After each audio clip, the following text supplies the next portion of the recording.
ഗജവീരന്മാരെ ഗണപതിയായാണ് സങ്കല്പിക്കാറുള്ളത്. തുമ്പിക്കൈ നീട്ടി എന്നെ അനുഗ്രഹിച്ചതാവാമെന്ന് സ്വയം അനുമാനം. ഇത്തരം ചില നിമിത്തങ്ങളും അനുമാനങ്ങളും ജീവിതത്തിൽ അനിവാര്യമാണ് താനും.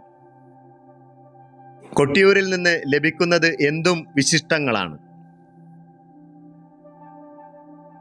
മാതാപിതാക്കളെ പരിപാലിക്കുന്ന മകൻ, അതാണ് ഗജമുഖ സങ്കല്പത്തിന് ഇവിടെ നൽകിയിട്ടുള്ള സ്ഥാനം.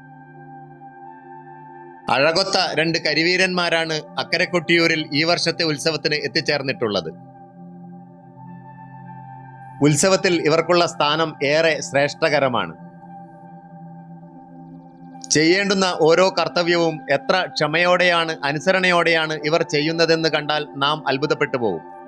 കൊട്ടിയൂരിലെത്തുന്ന ഒട്ടുമിക്ക ആളുകളും ഗണപതി സങ്കല്പത്തിലുള്ള ഈ ആനകളെ കൂടി ദർശിച്ചിട്ടാണ് അവിടെ നിന്ന് മടങ്ങാറുള്ളത്. അതും ഒരു സായുജ്യമായി അവർ കണക്കാക്കുന്നു.